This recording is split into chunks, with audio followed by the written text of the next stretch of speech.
ఎవరైతే కరుడుగట్టిన నేరస్తులు కూడా హెచ్చరిక చేస్తున్నా అలాంటి నేరస్తులు ఉండవలసిన ప్లేస్ ఆంధ్రప్రదేశ్ రాష్ట్రం కాదు. అది గుర్తుపెట్టుకోండి. మీరు ఒక సవాలుగా సమాజానికి తయారైతే మీ తాట తీసే బాధ్యత ఈ ప్రభుత్వం తీసుకుంటుందని చెప్పి కూడా హెచ్చరిస్తున్నారు అధ్యక్ష. ఎక్కడ రాజీ పడం. ఇంకో పక్కన అధ్యక్ష, ఫింగర్ ప్రింట్ వ్యవస్థకు డబ్బులు ఇవ్వలేకపోయాను.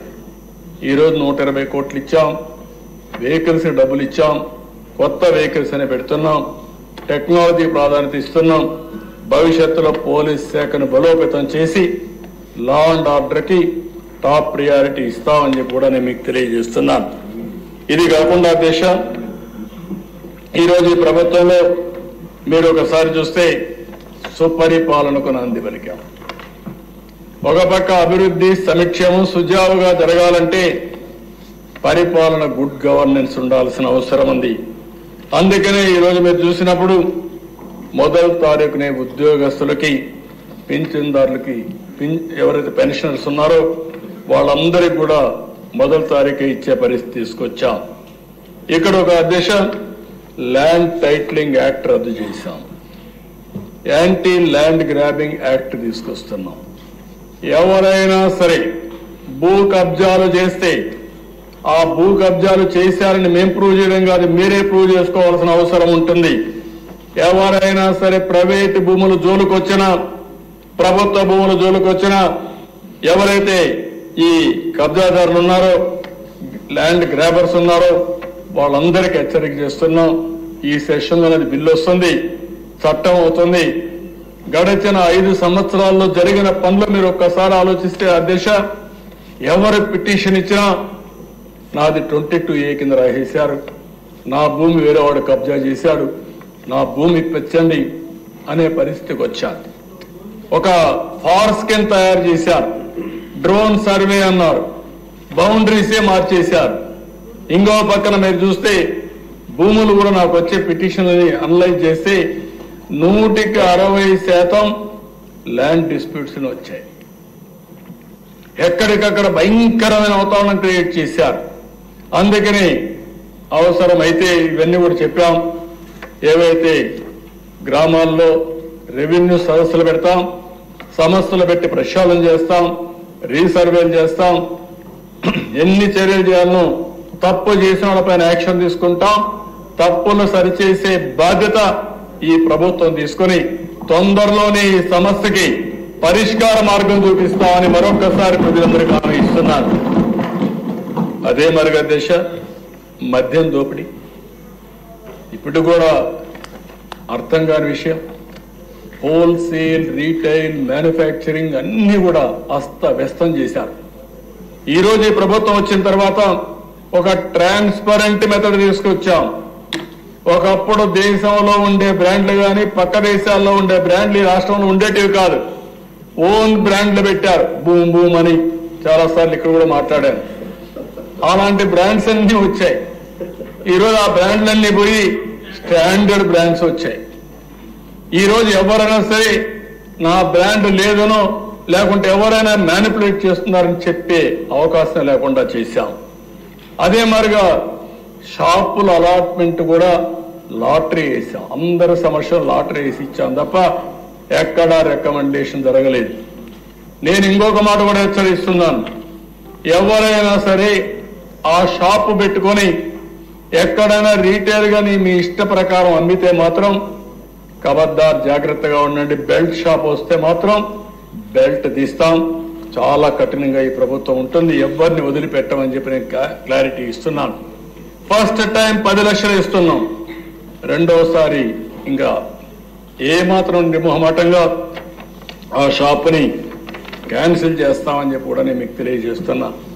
ఇక్కడుండే ఎమ్మెల్యేలందరినీ కోరుతున్నాను, ఎన్డీఏ ఎమ్మెల్యేస్ అందరినీ, మనందరం కలిసి మన నియోజకవర్గంలో బెల్ట్ షాపులు లేకుండా మన వాళ్ళు ఎవరిని తప్పు చేసేవాడిని ఎక్కడ సహకరించకుండా మన తన విభేదాలు లేకుండా ప్రక్షాళన చేసే బాధ్యత మీరు తీసుకోండి. తద్వారా మీకు మంచి పేరు వస్తుంది, ఎన్డీఏకి మంచి పేరు వస్తుంది. అది చేయాల్సిందిగా ఎమ్మెల్యేస్ అందరినీ కోరుతున్నాం. ఇంకో పక్కన అధ్యక్ష, లాస్ట్ టైం విధానాలు చూస్తే జోబులన్నీ ఖాళీ అయిపోయినాయి. ఆరోగ్యం మొత్తం చెడిపోయే పరిస్థితి వచ్చింది. ఇంకో పక్కన 25 సంవత్సరాలు తాకట్టు పెట్టి మద్యం పైన అప్పు తీసుకొచ్చే పరిస్థితికి వచ్చారు. అవన్నీ విధానాలన్నీ క్యాన్సిల్ చేశాం. మళ్ళీ కొత్త చరిత్రకు శ్రీకారం చుట్టాం. ఇంకో పక్కన దేశ ఉచిత ఇసుక, మన ఊర్లో దొరికే ఇసుక మనం ఉచితంగా తీసుకుపోలేని పరిస్థితి తీసుకొచ్చారు. చాలా సమస్యలు సృష్టించే పరిస్థితికి వచ్చారు. అందుకనే అధ్యక్ష చాలా స్పష్టంగా సేంద్రేజ్ కానీ జీఎస్టీ కానీ ఎలాంటి ట్యాక్సులు లేవు. ఎవరైనా సరే ఎక్కడైనా సరే ఇసుక తీసుకెళ్లాలంటే స్వేచ్ఛగా ఇసుక తీసుకుపోవచ్చు. ఎవరైనా అడ్డపడితే అలాంటి వారిపైన పీడీ యాక్ట్ పెట్టి అవసరమైతే లోపలేసే బాధ్యత ఈ ప్రభుత్వం తీసుకుంటామని చెప్పి కూడా నేను మీకు తెలియజేస్తున్నా. ఇప్పటికే చాలా వరకు నార్మల్సీ వచ్చింది. ఇంకా 1-2 ప్లేసుల్లో ఇలాంటి సమస్య ఉంది. వాళ్ళు కూడా మళ్ళా హెచ్చరిస్తున్నాం. ప్రభుత్వం చాలా స్పష్టంగా ఉన్నాం, చాలా క్లియర్ గా ఉన్నాం. ఎట్టి పరిస్థితుల్లో ఉచిత ఇసుక ట్రూ స్పిరిట్ తో అమలు చేయాల్సిన అవసరం ఉంది. దానికి అందరూ సహకరించాల్సిందిగా మరొక్కసారి కోరుతున్నాను. అన్ని జీవోలు ఆన్లైన్లో పెట్టాం. 5 సంవత్సరాలు చీకటి జీవోలు, రహస్య జీవోలు అవన్నీ పోయినాయి. అన్ని జీవోలు కూడా ఆన్లైన్లో పెట్టే పరిస్థితికి వచ్చాం. ఇంకో పక్కన దేశ ఈరోజు టెక్నాలజీని అందిపుచ్చుకుని వాట్సాప్ గవర్నెన్స్ లో ముందుకు వచ్చాం. ఈరోజు మీరు ఒకసారి చూస్తే దగ్గర చాలా సేవలన్నీ కూడా వాట్సాప్ లో ఇచ్చే పరిస్థితి వస్తుంది. అందుకని ఈరోజు దగ్గర రెవెన్యూ సర్వీసులు చాలా ఉన్నాయి. ఈ రెవెన్యూ సర్వీసులే కాకుండా అనునిత్యం కావలసిన సేవలు చాలా ఉన్నాయి అధ్యక్ష. ఈరోజు మీరు చూస్తే ఎండోమెంట్స్ దగ్గర అన్ని టెంపుల్స్ లో సేవల దగ్గర నుంచి ఎవ్రీథింగ్ మీరు చూస్తే 56 సర్వీసులు రాబోయే రోజుల్లో వాట్సాప్ సర్వీసెస్ కింద పెట్టేస్తాం. కరెంటు విషయంలో ఎనర్జీలో 39 వస్తున్నాయి, ఆర్టీసీలో 9 వస్తున్నాయి, ఆర్టీఏలో 4 వస్తున్నాయి, గ్రీవెన్సెస్ ఒక 6 వస్తున్నాయి, రెవెన్యూలో 16 వస్తున్నాయి, మున్సిపల్ అడ్మినిస్ట్రేషన్ లో 28 వస్తున్నాయి, పంచాయతీరాజ్లో ఉన్నాయి. దగ్గర 150 సర్వీసులు రాబోయే రోజుల్లో ఆన్లైన్ లో పెట్టేస్తాం.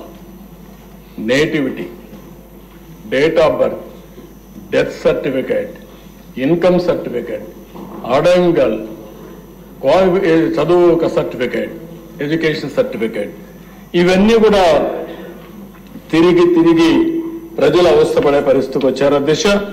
అవన్నీ కూడా ఒకటి హామీ ఇస్తున్నాం. తొందరలోనే అవన్నీ కూడా ఆన్లైన్ లో పెట్టి ఎక్కడా ఇబ్బంది లేకుండా ముందుకు పోతాం. దీనివల్ల ప్రజలు ఆఫీసర్ జరిగే పరిస్థితి ఉండదు. దానికి కూడా శ్రీకారం చుడతామని చెప్పి కూడా నేను మీకు తెలియజేస్తున్నా. ఇంకో పక్కన దేశం నిన్నే చెప్పాను, నదుల అనుసంధానం ఈ ప్రభుత్వం యొక్క విధానం. ఎంత తొందరగా చేయగలిగితే అంత ఫలితాలు వస్తాయి. ఈ రాష్ట్ర దిశ మార్చే అవకాశం వస్తుంది. అది కూడా చేస్తామని చెప్పి కూడా నేను మీకు తెలియజేస్తున్నాను. అధ్యక్ష, ప్రతి క్షణం ఈ 3 విషయాల్లో సంక్షేమ కార్యక్రమాలు ఏం చెప్పాం, ఇంకా ఎక్కువ ఏ విధంగా చేయగలుగుతాం, అభివృద్ధి ఇంకా తొందరగా ఏ విధంగా చేయగలుగుతాం, ఆదాయాన్ని ఏ విధంగా పెంచుతాం, సుపరిపాలన గుడ్ గవర్నెన్స్ కి నాంది పలుకుతూనే పారదర్శకతో పరిపాలన ఎట్టివ్వగలుగుతాం ఆలోచిస్తున్నాం. టెక్నాలజీ పూర్తిగా అనుసంధానం చేస్తాం. డీప్ టెక్ తో ముందుకు పోతాం. ఉదాహరణకు మొన్న డ్రోన్స్ కాన్ఫరెన్స్ పెట్టాం. 5 అవార్డ్స్ వచ్చాయి. ఏవైతే గిన్నిస్ అవార్డ్స్ 5 వచ్చాయి. అదే మరి అనేక ఫీల్డ్లో యూజ్ కేసెస్ కూడా ఉన్నాయి. అందుకని డ్రోన్స్ కోసం ఒక డ్రోన్ సిటీ ఒకటి పెట్టి అక్కడే మ్యానుఫ్యాక్చరింగ్, డ్రోన్ పైలట్స్ ట్రైనింగ్, అదే సమయంలో సర్టిఫికేషన్ కూడా ఇచ్చి పెద్ద ఎత్తున దేశానికి కేంద్రంగా ఓరవకల్ డ్రోన్ సిటీగా తయారు చేయబోతున్నామని చెప్పి కూడా నేను మీకు తెలియజేస్తున్నాను. ఇదే కాకుండా సీసీటీవీ కెమెరాలకు ఎక్కువ ఇస్తున్నాం, ఐఓటీస్కి వెళ్తున్నాం. నా ఉద్దేశం ఒకటే, లా అండ్ ఆర్డర్ కానీ, అభివృద్ధి కానీ, ప్రజలకు అవసరమైన సేవలు కానీ టెక్నాలజీ అనుసంధానం చేసుకుంటే చాలా ఫాస్ట్గా ముందుకు పోయే పరిస్థితి వస్తుంది. నేను అందుకే పదే చెప్తున్నాను, హార్డ్ వర్క్ చేయడం కాదు, స్మార్ట్ వర్క్ చేయాలి. ఒక సెల్ ఫోన్ ఉంటే ఏ పనిని చేసుకునే విధానానికి శ్రీకారం చుట్టే రోజులు వస్తాయి. దానికి మనం ముందుకు పోవాల్సిన అవసరం ఉందని చెప్పి కూడా నేను మీకు తెలియజేస్తున్నాను. అందుకనే అధ్యక్ష, ఇవన్నీ జరగాలన్నా కొంత టైం కావాలి. నేను ఒక ఆలోచన ఇస్తే ఆ ఆలోచన అమలు చేయాలన్నా అధికార యంత్రాంగం కానీ ఆ ఆలోచనని స్వీకరించే ఆలోచన ప్రజలకు కూడా రావాల్సిన అవసరం ఉంది. అయితే నేను ఒకటే చెప్తున్నా, ఇది అసాధ్యమేం కాదు. అట్లని చెప్పి రాత్రి ఎన్ని అయిపోతాయని చెప్పలేము. కానీ సవాళ్ళు వస్తూ ఉంటాయి, సమస్యలు వస్తాయి, అధిగమిస్తాం, ముందుకెళ్తాం. ఈరోజు ఇంకొక విషయం కూడా ఈ సభలో చెప్తున్నా, రైతులు ధాన్యం ఇస్తున్నారు. రైతులకు గిట్టుబాటు ధర వస్తా ఉందా లేదా అనునిత్యం మనం సమీక్ష చేసుకోవాల్సిన బాధ్యత మన మీద ఉంది. ఇంకో పక్కన పత్తి ఉంది. నిన్న మొన్న కొన్ని ఆర్టికల్స్ వచ్చాయి, మళ్ళా దానిపైన సమీక్ష చేస్తాం. కొంతమంది వ్యాపారస్తులు పత్తి కూడా ఏదో తరిచిందనో లేకుంటే మెత్తగా ఉందనో తక్కువ డబ్బులు ఇచ్చే పరిస్థితి వస్తున్నారంటున్నారు. రైతులకు గిట్టుబాటు ధర ఇచ్చే విధానానికి ఈ ప్రభుత్వం కట్టుబడి ఉన్నాం. అది చేస్తామని చెప్పి మరొకసారి హామీ ఇస్తున్నాం. అదే సమయంలో అధ్యక్ష, వినియోగదారుడికి ధరలు పెరగకుండా, నిత్యావసర వస్తువుల ధరలు పెరగకుండా అనునిత్యం మానిటర్ చేస్తాం. దానికి కూడా కమిటీ వేసాం. ఆ కమిటీ కూడా పనిచేస్తుంది. ఈ రెండు కూడా ఎప్పుడో అధ్యక్ష మీరు చూస్తే మీరు కూడా అందులో భాగస్వాములు. ఆ రోజుల్లో రైతు బజారు పెట్టి రైతులు పండించిన ఏవైతే వ్యవసాయ ఉత్పత్తులన్నీ నేరుగా రైతు బజారు ద్వారా అమ్ముకునే ఏర్పాటు చేసింది తెలుగుదేశం ప్రభుత్వం. ఆ రోజే సమైక్య ఆంధ్రప్రదేశ్ లో అలాంటి పాలసీస్ ఉన్నాయి. దానికి కూడా ఇది చేస్తామని చెప్పి తెలియజేసుకుంటూ, అదే మరి ఈరోజు మనం అనునిత్యం ఎప్పటికప్పుడు ప్రజల సమస్యల్ని ఆలోచించుకుంటూ ముందుకు పోవాల్సిన అవసరం ఉంది. ప్రజలకు ఇబ్బందులు లేకుండా చేయడం కోసం ఏమేం చేయాలో అన్ని ఆలోచిస్తున్నామని చెప్పి కూడా నేను మీకు తెలియజేస్తున్నాను. ఈ సెషన్లోని మీ అందరి ముందర కూడా విజన్ డాక్యుమెంట్ స్వర్ణాంధ్రప్రదేశ్ 2047 అది కూడా తీసుకొస్తున్నాం. అది కూడా మేము ముందర పెడతామని చెప్పి కూడా నేను మీకు తెలియజేస్తున్నాను. ఇంకో పక్కన దేశం ప్రజలకు ఖర్చులు తగ్గించాలి. ఇందులో వినూత్నమైన కార్యక్రమం సూర్య ఘర్ ఏదైతే కేంద్ర ప్రభుత్వం అదే మాదిరిగా ప్రధానమంత్రి గారు ప్రమోట్ చేశారో, ఈ సూర్య ఘర్ ద్వారా మీ ఇళ్లలోనే కరెంట్ ఉత్పత్తి చేసుకునే అవకాశం ఇండ్ల పైన. దీనికి పేదవాళ్ళందరికీ ఉచితంగా మనమే సోలార్ ప్యానెల్స్ పెట్టిస్తాం. 200-250 యూనిట్ల కోసం సోలార్ ప్యానెల్స్ పెట్టిస్తాం. దానికి అగ్రిగేటర్ని సెలెక్ట్ చేస్తాం. వాళ్ళు కూడా వచ్చి పనిచేస్తారు. దాన్ని పెట్టే బాధ్యత కూడా మనమే తీసుకుంటాం. మెయింటైన్ చేసే బాధ్యత మనం తీసుకుంటాం. వాళ్ళు ఎప్పుడు కావాలంటే అప్పుడు వాడుకోవచ్చు. వాళ్ళకి సర్ప్లస్ ఉంటే గ్రిడ్కి ఇవ్వచ్చు. మళ్ళీ అవసరమైతే గ్రిడ్ ద్వారా వాళ్ళు తీసుకుని నెలవారీగా 200 యూనిట్లు కానీ 250 యూనిట్లు కానీ కరెంటు ఉచితంగా ఇచ్చే ఏర్పాట్లు మనం చేయడానికి సిద్ధంగా ఉన్నాం. ఇది ఎమ్మెల్యేలు ఎంత శ్రద్ధ తీసుకుంటే అంత మీకు ఉపయోగపడుతుంది. రెండోది కుసం ఉంది. ఇది కూడా మీరు ఒకసారి ఆలోచిస్తే రైతులు వాళ్ళ పంప్ సెట్ దగ్గరనే సోలార్ ప్యానెల్స్ పెట్టుకోవడం, వాళ్ళకు అవసరమైన కరెంటు వాడుకోవడం, అదనంగా కరెంటు వాడితే ఉత్పత్తి అయితే గ్రిడ్కి ఇవ్వచ్చు. లేదు పంప్ సెట్ దగ్గర కరెంటు తయారు చేసుకుని నేరుగా ఇంటికి వాడుకోవచ్చు. లేకపోతే ట్రాక్టర్లు ఛార్జ్ చేసుకోవచ్చు. లేకపోతే వాళ్ళ స్కూటర్లు కానీ కార్లు కానీ ఆటోలు కానీ ఛార్జ్ చేసుకునే పరిస్థితి వస్తుంది.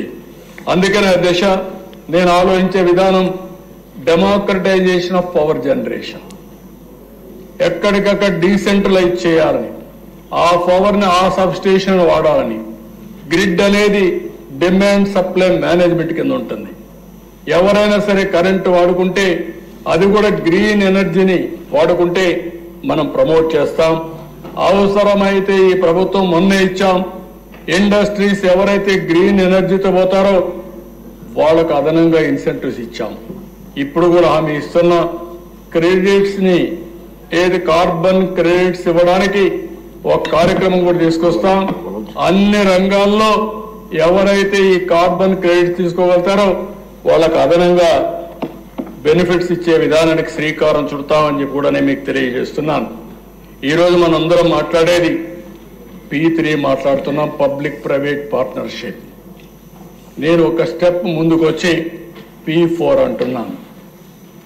మనం సంపద సృష్టిస్తున్నాం.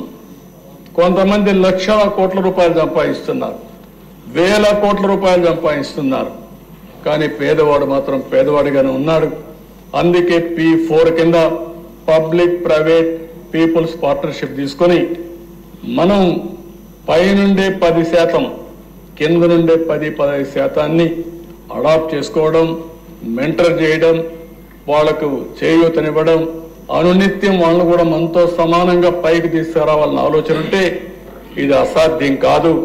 దానికి కూడా ఒక కార్యక్రమం తీసుకొస్తామని చెప్పి కూడా నేను మీకు తెలియజేస్తున్నాను. ఇలాంటి కార్యక్రమాలు చేస్తున్న అధ్యక్ష, ఈరోజు నేను ఈ అసెంబ్లీలో ఒకటే చెప్తున్నాను. ఎన్డీఏ ప్రభుత్వం అన్ని విధాల ఈ రాష్ట్రాన్ని అభివృద్ధి చేయాలని కేంద్ర ప్రభుత్వం ఇచ్చే సహకారం తీసుకుంటాం. మన తెలివితేటలు జోడిస్తాం, టెక్నాలజీ ఉపయోగించుకుంటాం, సంక్షేమం ఎక్కువ అమలు చేస్తాం. అదే సమయంలో అభివృద్ధి కూడా నాంది పలుకుతాం. మళ్లీ ఆదాయాన్ని పెంచుతాం.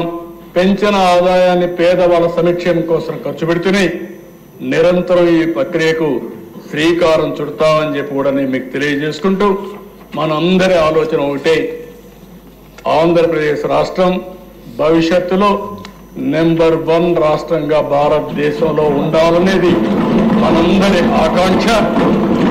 తెలుగు జాతి ఎక్కడున్నా ప్రపంచంలోనే నెంబర్ 1గా ఉండాలనేది మనం ఒక ఆకాంక్షగా పెట్టుకుంటున్నాం. ప్రపంచంలో అయితే తెలుగు వారు నెంబర్ 1గా వచ్చే అవకాశం ఉంది. ఇప్పుడే మీరు చూస్తూ ఉంటే 3,10,000 మంది అగ్రదేశమైన అమెరికాకు చదువు కోసం పోతే దాంట్లో 56% తెలుగు వాళ్ళు ఉన్నారంటే దట్ ఈజ్ ఎ ఇండికేషన్. అక్కడ రీచ్ అయిపోయారు. రీచ్ కావాల్సింది ఇక్కడనే ఈ గడ్డ పైన రీచ్ కావాలి. ఇక్కడుండే పేదల పైన శ్రద్ధ పెట్టాలి. ప్రజలే ఆస్తి. ఆ ప్రజలు గాని మనం గాని అన్ని విధాల సమర్థత పెంచగలిగితే ఏదైనా సాధ్యం అని చెప్పి నేను మీకు తెలియజేసుకుంటూ, ఈరోజు ఈ అవకాశాన్ని మళ్ళీ 6 నెలలు దగ్గర 163 రోజులు అవుతుంది, 162 రోజులు దగ్గర మళ్ళీ ఎప్పటికప్పుడు మాట్లాడదాం. ప్రజలకు జవాబుదారితనంగా ఉండే విధంగా పరిపాలన చేద్దాం. చేసిన పనులన్నీ ప్రజలకు చేద్దాం, వాళ్ళని మెప్పిద్దాం. ఎప్పటికప్పుడు వాళ్ళను కూడా అనుసంధానం చేసుకుని ఈ రాష్ట్ర అభివృద్ధి కోసం ముందుకు పోయే విధంగా కార్యక్రమాలు చేపడతామని చెప్పి మరొక్కసారి తెలియజేసుకుంటూ, ఈ అవకాశాన్ని ఇచ్చిన మీ అందరికీ, అదేవిధంగా తొందరలోనే